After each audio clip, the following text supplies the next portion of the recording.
ಓಂ ಮಹಾಲಕ್ಷ್ಮಿಯೇ ನಮಃ. ನಿತ್ಯಭಕ್ತಿ ಕಾರ್ಯಕ್ರಮಕ್ಕೆ ಸುಸ್ವಾಗತವನ್ನು ಕೋರುತ್ತಾ, ಇಂದು ಬಹುಮುಖ್ಯವಾಗಿ ಮನೆಗೆ ನಾವು ರಕ್ಷಣೆ ಕೊಡಬೇಕು, ಮನೆಗೆ ದುಷ್ಟಶಕ್ತಿಗಳ ಒಂದು ಪ್ರವೇಶ ಆಗಬಾರ್ದು ಅಂತ ಹೇಳಿದ್ರೆ ಮುಖ್ಯವಾಗಿ ನಾವು ಮುಖ್ಯ ದ್ವಾರವನ್ನು ರಕ್ಷಣೆ ಮಾಡ್ಕೋಬೇಕು. ಮುಖ್ಯ ದ್ವಾರಕ್ಕೆ ಏನಿರುತ್ತೆ, ಹೊಸ್ತಿಲಿರುತ್ತೆ. ನಾವು ಹಿಂದೆ ಹೊಸ್ತಿಲು ಪೂಜೆಯನ್ನು ಪ್ರತಿಯೊಬ್ಬರು ಮಾಡ್ತಾಯಿದ್ರು. ಸಂಧ್ಯಾ ಕಾಲಕ್ಕೆ ಪ್ರತಿಯೊಬ್ಬರ ಹೊಸ್ತಿಲಲ್ಲಿ ಪಕ್ಕದಲ್ಲೂ ಕೂಡ ದೀಪಗಳು ಹಚ್ತಾ ಇದ್ರು. ಹಾಗೆ ವಿಶೇಷವಾಗಿ ಅಲಂಕಾರ ಮಾಡಿ ನಾವು ಆ ಹೊಸ್ತಿಲಲ್ಲಿ ಪ್ರಾರ್ಥನೆ ಮಾಡ್ತಾ ಇರ್ತಕ್ಕಂಥ ಸಂದರ್ಭ, ಇತಿಹಾಸ, ನಮಗೆ ಅನುಭವಗಳು ಕೂಡ ಇದೆ. ಆದರೆ ಹೆಚ್ಚು ಶಕ್ತಿ ಬರಬೇಕು, ಇನ್ನೂ ಆ ಮನೆಗೆ ಹೆಚ್ಚು ಶಕ್ತಿ ಬರಬೇಕು ಅಂದಾಗ ಅದು ಅಪಾರ್ಟ್ಮೆಂಟ್ ಆಗಿರ್ಬೋದು, ಸ್ವಂತ ಮನೆ ಆಗಿರ್ಬೋದು, ಬಾಡಿಗೆ ಮನೆ ಆಗಿರ್ಬೋದು, ಏನೇ ಆಗಿರ್ಬೋದು, ಹೊಸ್ತಿಲಿಗೆ ಅರಿಶಿನವನ್ನು ಹಚ್ಚೋದ್ರಿಂದ ಆ ಮನೆಗೆ ಹೆಚ್ಚು ಶಕ್ತಿ ಬರುತ್ತೆ. ಅರಿಶಿನ ನಾವು ವೈಜ್ಞಾನಿಕವಾಗಿ ನೋಡಿದ್ರೂ ಕೂಡ ಎಷ್ಟೋ ಕ್ರಿಮಿಕೀಟಗಳನ್ನು ಅಥವಾ ಕ್ರಿಮಿಕೀಟಗಳ ನಾಶ ಆಗುತ್ತೆ, ಆಂಟಿಸೆಪ್ಟಿಕ್ ಅಂತ ಹೇಳಿ ಕರಿತೀವಿ. ಎಲ್ಲವೂ ಇದ್ದರೂ ಕೂಡ ಈ ಒಂದು ಆಧ್ಯಾತ್ಮಿಕವಾಗಿ ಸನಾತನ ಧರ್ಮದಲ್ಲಿ ವಿಶೇಷವಾಗಿ ಅರಿಶಿನಕ್ಕೆ ಹೆಚ್ಚು ಪ್ರಾಶಸ್ತ್ಯವನ್ನು ಕೂಡ ಕೊಡ್ತೀವಿ.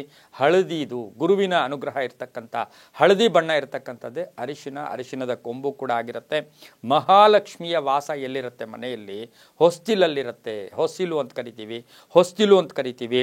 ಆ ಹೊಸ್ತಿಲಲ್ಲಿ ಮಹಾಲಕ್ಷ್ಮಿಯ ವಾಸ ಇರುತ್ತೆ. ಸೂರ್ಯೋದಯದ ಕಾಲದಲ್ಲಿ, ಸೂರ್ಯ ಹುಟ್ಟೋ ಸಮಯದಲ್ಲಿ, ಸೂರ್ಯಾಸ್ತ ಸಮಯದಲ್ಲಿ ಒಂದು ಸ್ವಲ್ಪ ಅರಿಶಿನವನ್ನು ನೀರಲ್ಲಿ ಬೆರೆಸಿ ಆ ಹೊಸ್ತಿಲಿಗೆ ಶುದ್ಧವಾಗಿ ತೊಳೆದು ಅದಕ್ಕೆ ಹಚ್ಚಿ ಅದರ ಮೇಲೆ ಕುಂಕುಮದ ಬೊಟ್ಟುಗಳನ್ನು ಇಟ್ಟಾಗ ಆ ಕಳೆ ನೋಡಿ ಎಷ್ಟು ವಿಶೇಷವಾಗಿರುತ್ತೆ.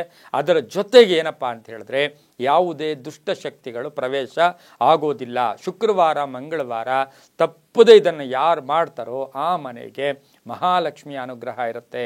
ವಿವಾಹ ಬೇಗ ಆಗ್ತಕ್ಕಂಥದ್ದು, ರೋಗ ರುಜಿನಗಳಿಂದ ಮುಕ್ತರಾಗ್ತಕ್ಕಂಥದ್ದು, ಆರ್ಥಿಕ ಯೋಗ ತುಂಬ ಚೆನ್ನಾಗಿರುತ್ತೆ. ದುಷ್ಟಶಕ್ತಿಗಳ ಪ್ರವೇಶ ಆಗೋದಿಲ್ಲ. ಅದರ ಜೊತೆಗೆ ಗಂಡ ಹೆಂಡತಿಯರ ಅನ್ಯೋನ್ಯತೆ ತುಂಬ ಚೆನ್ನಾಗಿರುತ್ತೆ. ಅನ್ನೆಸರಿ ಕಲಹಗಳು ಕೂಡ ಉಂಟಾಗ್ತಕ್ಕಂಥ ಸಾಧ್ಯತೆ ಕೂಡ ಇರೋದಿಲ್ಲ. ಅದರ ಜೊತೆಗೆ ವಿಶೇಷವಾಗಿ ಮನೆಗೆ ಯಾರೋ ಬರ್ತಾ ಇರ್ತಾರೆ, ಅದರಲ್ಲಿ ಬಂಧುಗಳಿರ್ಬೋದು, ಸ್ನೇಹಿತರಿರ್ಬೋದು, ನಮಗೆ ತುಂಬ ಬೇಕಾದವರು ಇರ್ಬೋದು. ಯಾರೇ ಬಂದರೂ ಸಹ ಒಂದು ಸ್ವಲ್ಪ ಎಲ್ಲೋ ಒಂದು ಕಡೆ ಹೊಟ್ಟೆ ಉರಿ ಇರುತ್ತೆ, ಅಥವಾ ಏನೋ ಒಂದು ದೃಷ್ಟಿ ಇರುತ್ತೆ, ಅಥವಾ ಕೆಟ್ಟ ಭಾವನೆ ಇರುತ್ತೆ. ಇದೆಲ್ಲವೂ ಕೂಡ ಆ ಹೊಸ್ತಿಲನ್ನು ನೋಡಿದ ತಕ್ಷಣವೇ ಆ ಒಂದು ಕೆಟ್ಟ ದುಷ್ಟ ಒಂದು ಎಲ್ಲ ಆಲೋಚನೆಗಳು ಕೂಡ ಬದಲಾವಣೆ ಆಗ್ತಕ್ಕಂಥದ್ದು, ಗೌರವ ಏರ್ಪಡ್ತಕ್ಕಂಥದ್ದು ಕೂಡ ಆಗಿರುತ್ತೆ. ಜೊತೆಗೆ ಮನೆಗೆ ಬಹುಮುಖ್ಯವಾಗಿರ್ತಕ್ಕಂಥ ಆ ದ್ವಾರದಿಂದ ಇಡೀ ಮನೆಯ ಎಲ್ಲ ಕೋಣೆಗಳಿಗೂ ಎಲ್ಲ ದಿಕ್ಕುಗಳಿಗೂ ಕೂಡ ಒಂದು ಧನಾತ್ಮಕ ಶಕ್ತಿ ಬರ್ತಕ್ಕಂಥ ಸಾಧ್ಯತೆ ಇರುತ್ತೆ. ಇವೆಲ್ಲವೂ ಕೂಡ ನಂಬಿಕೆಯ ಆಧಾರದಲ್ಲಿ ಇರ್ತಕ್ಕಂಥದ್ದು ಕೂಡ ಆಗಿದ್ದು ಇದರಿಂದ ಸಾಕಷ್ಟು ಶುಭ ಕೂಡ ಆಗುತ್ತೆ. ಹಾಗಾಗಿ ಮಂಗಳವಾರ, ಶುಕ್ರವಾರ ತಪ್ಪದೆ ಹೊಸ್ತಿಲ ಪೂಜೆಯನ್ನು ಮಾಡಿಕೊಳ್ಳಿ, ತುಂಬಾ ಒಳ್ಳೆಯದಾಗುತ್ತೆ. ಸರ್ವೇ ಜನ ಸುಖಿನೋ ಭವಂತು. ಸಮಸ್ತ ಸನ್ಮಂಗಳಾನಿ ಭವಂತು.